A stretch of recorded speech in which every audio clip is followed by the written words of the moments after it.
What is a weapon? In a dictionary there are many definitions, but we all know that the weapon is the tool used to harm. Either defend yourself, or hunt with it, or as a deliberate attack.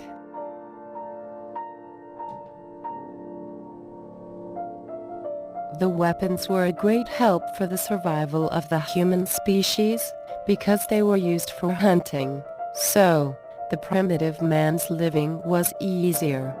Unfortunately, the humans started to use these objects, weapons, not as an utility necessary to survive, but as some objects through which they could express their hatred and selfishness, behaviors created by the environment. Humanized weapons are those objects whose utility is different or not exist, but which may become, or have become, weapons.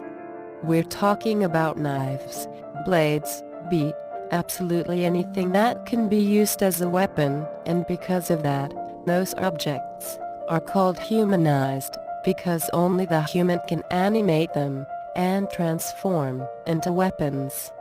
Those weapons are not a system failure if the system is based on intelligence and focused on human being education, which is not the case in the current system. Weapons. Those objects, machinery, specifically designed to hurt. They focused mainly on hurting human beings, and too little on hunting, and the hunting it's for pleasure, a hobby, and entertainment. And for the hunting they are not necessary in an intelligent system, because the need of hunting is long gone. Those are used strictly to hurt other human beings. Guns, swords, bombs, launchers, fighter planes, tanks, cannons and other sophisticated weapons are focused on the attack inside species.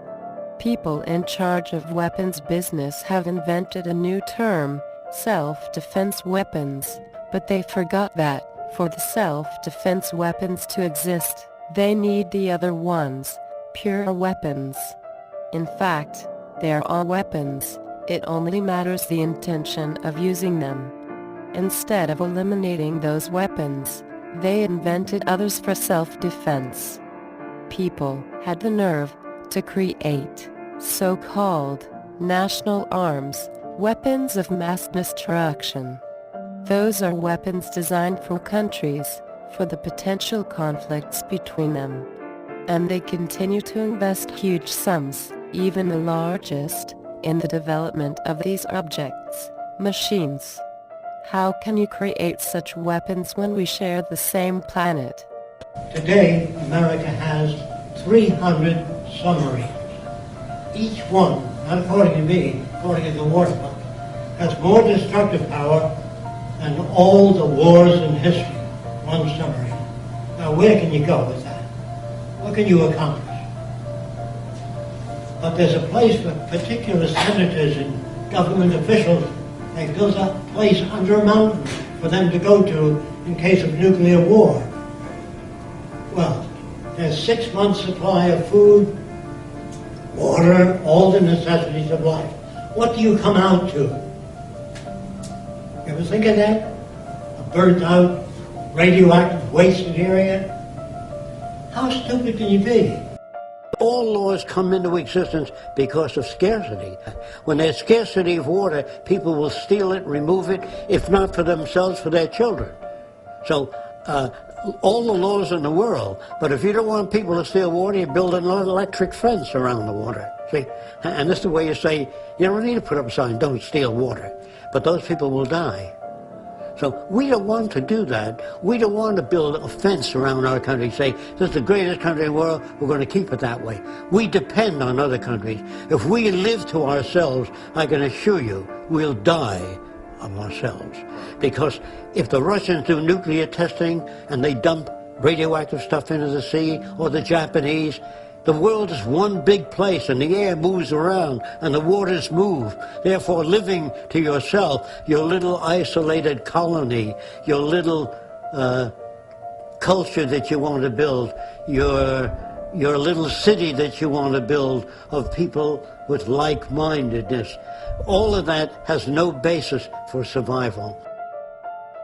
Now, as a normal person, you'll wonder what's in their mind and where this will lead. It's easy to solve the mystery of weapons perpetuation. We live in a monetary system that relies on consumption to function and on profit to evolve. How the weapon business is the most profitable business. It's normal for this industry to prosper, even if not only represents a disgrace to the human species, but also a danger, the greatest.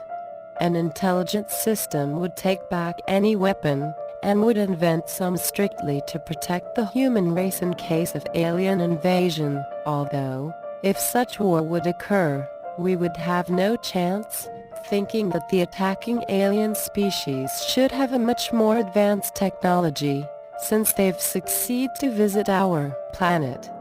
It was just an idea to keep the weapon concept.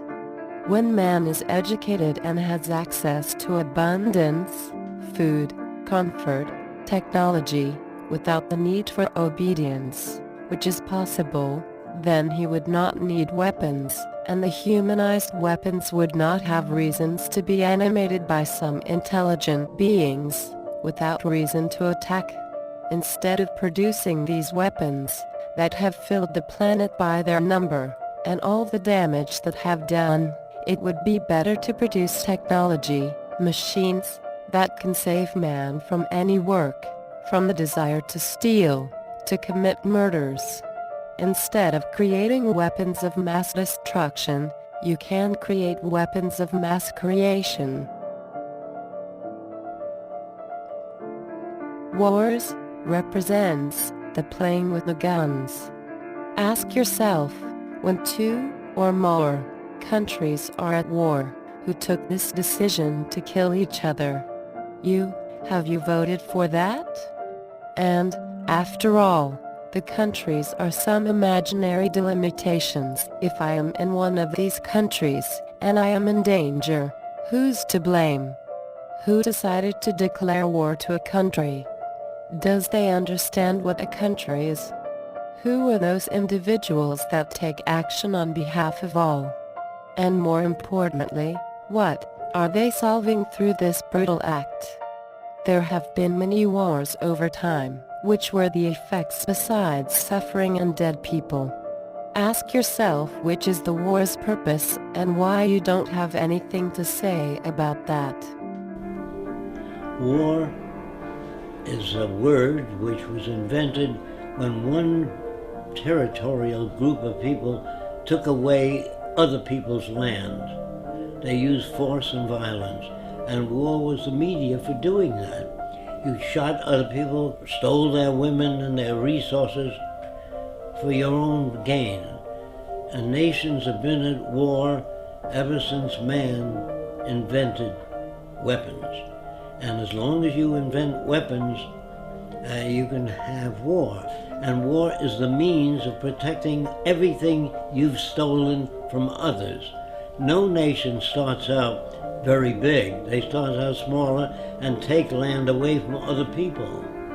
And they don't take it by invitation. They weren't invited to take over the land. They took it by killing, force, and violence. And war is the most inappropriate way of solving the differences. That's why I'm against the Pentagon and the military, because they majorly should be concerned with how to bridge the difference and bring nations together toward a common purpose, namely taking care of the environment, one another, and restoring the damaged environment. That's what I'd like to see in military systems. I would like to see, instead of training millions of soldiers to be killing machines, I'd rather train them in being problem solvers. Send them back to school, teach them social science, social psychology, sociology, so they can add to the culture, not be destructive. Wars represents the ultimate failure of human beings, which, either they cannot deal with the problems, or they don't want to do that. And I tried hard to be proud of my service, but all I could feel was shame. And racism could no longer mask the reality of the occupation. These were people, these were human beings. I've since been plagued by guilt anytime I see an elderly man, like the one who couldn't walk, who we rolled onto a stretcher and told the Iraqi police to take him away. I feel guilt anytime I see a mother with her children, like the one who cried hysterically and screamed that we are worse than Saddam as we forced her from her home. I feel guilt anytime I see a young girl, like the one I grabbed by the arm and dragged into the street. We were told we were fighting terrorists. The real terrorist was me, and the real terrorism is this occupation. Racism within the military has long been an important tool to justify the destruction and occupation of another country. It has long been used to justify the killing, subjugation, and torture of another people. Racism is a vital weapon employed by this government. It is a more important weapon than a rifle, a tank, a bomber, or a battleship. It is more destructive than an artillery shell, or a bunker buster, or a Tomahawk missile. While those weapons are created and owned by this government, they are harmless without people willing to use them. Those who send us to war do not have to pull a trigger or lob a mortar round. They do not have to fight the war, they merely have to sell the war. They need a public who is willing to send their soldiers into harm's way. They need soldiers who are willing to kill and be killed without question. They can spend millions on a single bomb, but that bomb only becomes a weapon when the ranks of the military are willing to follow orders to use it. They can send every last soldier anywhere on earth, but there will only be a war if soldiers are willing to fight. And the ruling class, the billionaires who profit from human suffering, care only about expanding their wealth, controlling the world economy. Understand that their power lies only in their ability to convince us that war, oppression, and exploitation is in our interest. They understand that their wealth is dependent on their ability to convince the working class to die to control the market of another country. And convincing us to kill and die is based on their ability to make us think that we are somehow superior.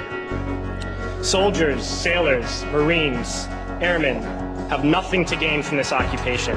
The vast majority of people living in the U.S. have nothing to gain from this occupation. In fact, not only do we have nothing to gain, but we suffer more because of it. We lose limbs, endure trauma, and give our lives. Our families have to watch flag-draped coffins lowered into the earth. Millions in this country without health care, jobs, or access to education must watch this government squander over $450 million a day on this occupation.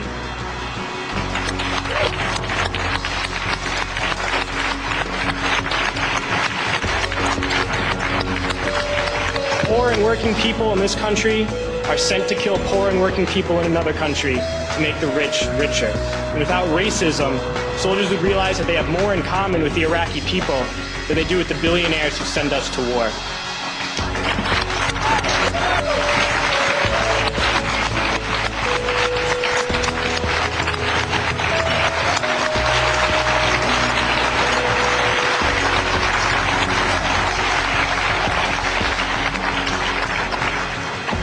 I threw families onto the street in Iraq, only to come home and find families thrown onto the street in this country, in this tragic and unnecessary foreclosure crisis. We need to wake up and realize that our real enemies are not in some distant land.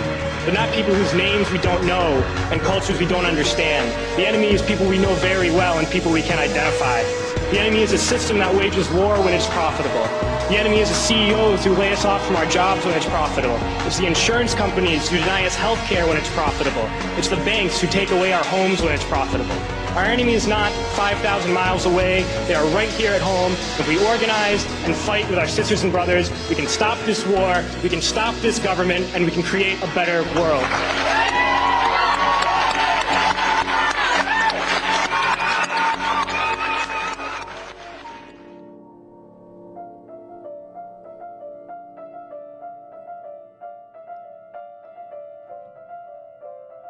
Police. They are the ones that keep the society under control. These human beings are following some laws and they make you follow those laws too, without giving any explanation, or asking themselves why they are doing this. Because 1. The cops are directly in touch with the monetary system's citizens. 2. The language used is old and interpretable. 3. The policeman's status makes him behave violently, even if he doesn't want that, and we have shown in the prison experiment what behavior can trigger such a job. 4. Laws are fixed for an unequal society. 5. Citizens are obedient in front of cops' uniform. 6. The policeman represents just a working place, and we saw that the job is just a form of slavery dressed in bright colors. In fact, this job negatively affects everyone in a chaotic rhythm. The policeman may behave violently, people tend to be obedient to the authorities. The policeman may misinterpret what you say. Today, if you are over 30 years and talk to a 12-year-old girl, you must measure your words, because you may be misinterpreted and be accused of pedophilia. It cannot get anything right from here, even if the laws would be useful and accurate, which is not the case. Not to mention the corruption that is normal in a monetary system in which the main goal is money. If it is accepted that justice is the one who makes things right through prison punishment, why does it happen in situations like the following? It's April 17, 2005. At police headquarters in Providence, Rhode Island, 26-year-old Esteban Carpio is being questioned about the murder of an elderly woman. Suddenly, Carpio grabs Detective Jim Allen's gun and shoots him at point-blank range in the face. As Allen lays dying, Carpio leaps from a third-floor window and attempts to escape. He is captured only a few blocks from police headquarters, and when he appears at his arraignment, the extent of his injuries stuns the courtroom.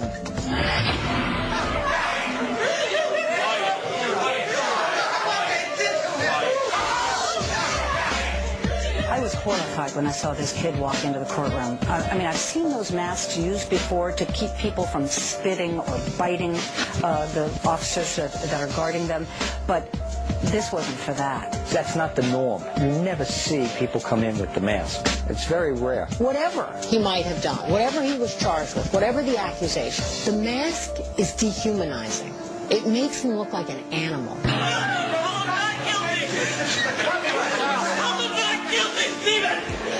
I mean, that looks to me almost like brain damage time. You know, with the way the forehead is so swollen, eyes are like covered in wax almost. But it's really just his skin. This kid took quite a beating. If you look at a before picture and an after, you can't recognize him, and it's no wonder his family reacts the way they do.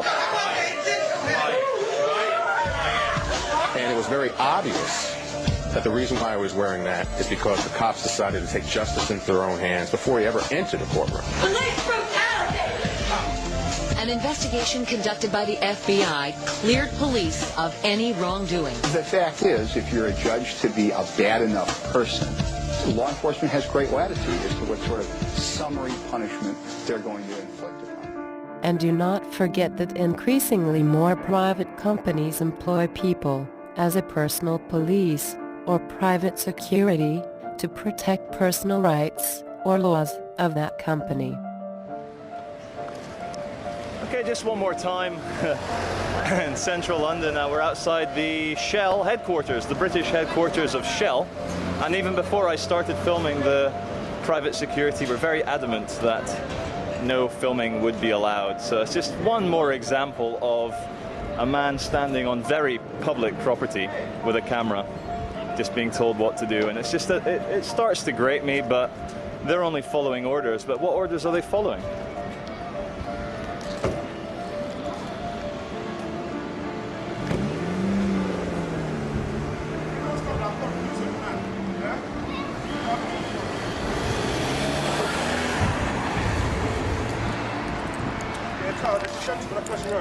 Filming the building. I've advised him not to, and it's carried on filming.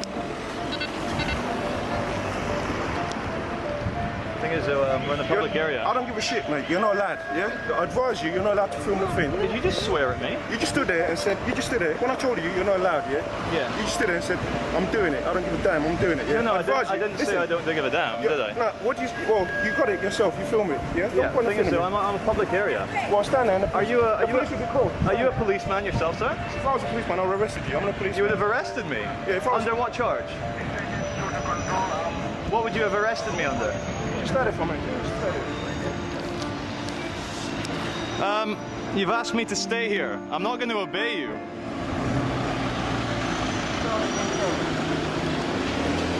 Ay, ay, ay.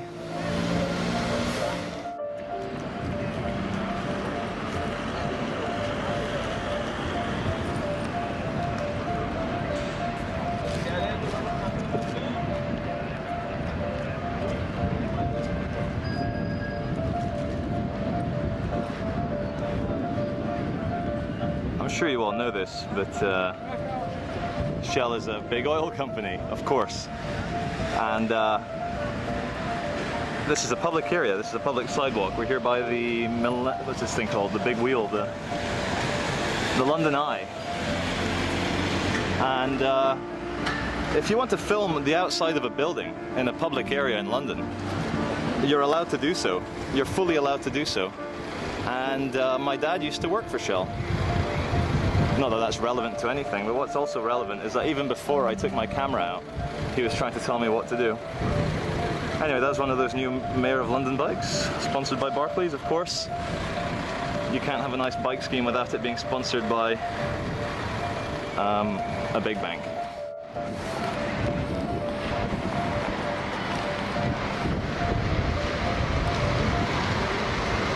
Where's the policeman? Oh, maybe you're allowed to film in a public area. Maybe you're not allowed to tell me what to do. Go away with your sarcastic remarks. Maybe you're not allowed to tell me what to do. I'm not interested in your sarcastic You think remarks. you get a fluorescent jacket and a little radio and you can actually tell normal people what to do? Stand there. Dude, this is a public area.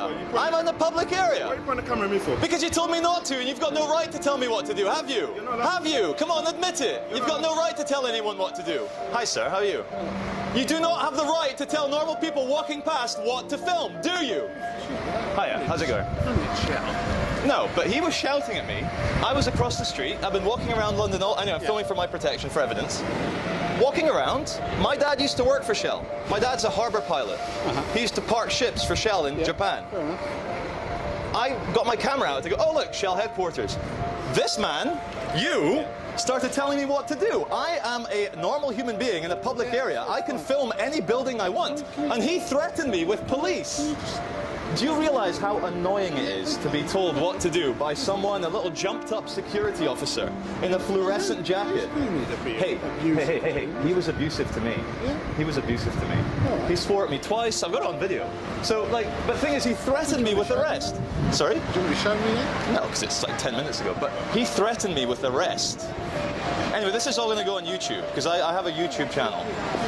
And it's all about, yeah, but thing is though, maybe you should retrain your staff not to shout at people across the street telling them what to do. Why are you shouting at me? No, I do... Raising my voice. Why are you shouting? Okay, I apologise. I am actually quite worked up. Yeah, I'm worked up. I'm not shouting at you. Do you realise why? Yeah. He came over and asked you? He didn't come over and ask me. He came over and told me that you're not allowed to film this building. And I'm one of these human beings that when I'm told what I'm not allowed to do, of course I'll do it when I know I'm not breaking the law. It's not like you're breaking the law. I'll explain to you the reason. If you want to turn that off, I'll explain to you the reason. We're in a public area. Like, if you want to explain it to me officially. No? Why not? Why not? One of your staff, who you're defending, has just told me I'm not allowed to do something. Oh, am I allowed to do it now? Oh, am I allowed to film the building now? Oh, are you going to still tell me what to do? You jumped up little security guard trying to tell human beings what to do in a public area. You're making a fool of yourself there. Well, at least my salary isn't paid by an oil company. Anyway, good day to all of you. Think that these people, policemen, they really want to do justice, to help people, but unfortunately they never wonder what are the Laws, why should it be the police, or who gives them orders? People who want to do things right, but are misdirected. Weapons, army, and police maintain an established society. So, how can they work for people?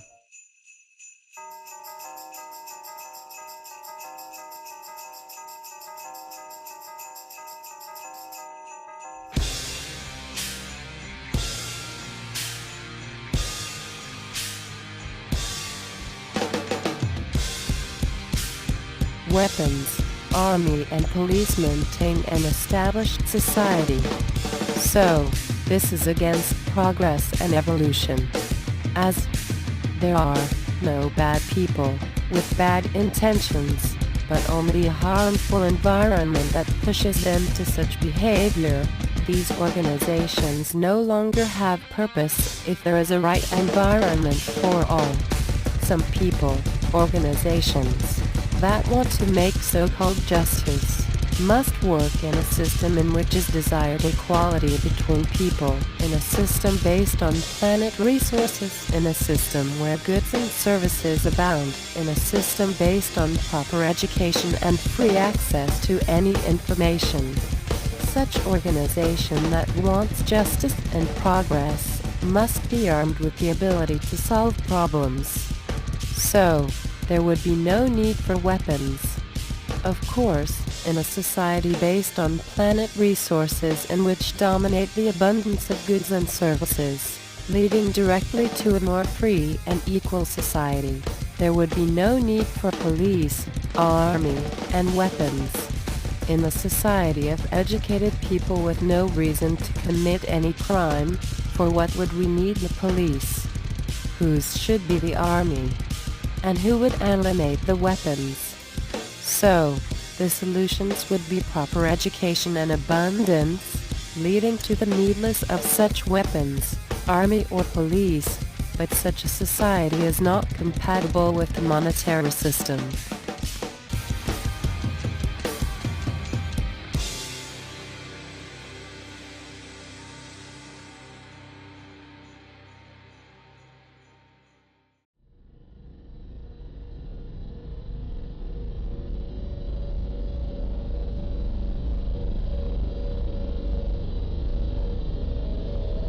Remembering the vast universe and what is a human being, it's sad that it takes a conflict within this species, the only one capable, from what we know so far, to understand the universe, and this conflict can be understood today. The environmental influence on a human being, the people imitating character, obedience to authority, etc., studies over studies that should help in resolving these conflicts, but it does not happen.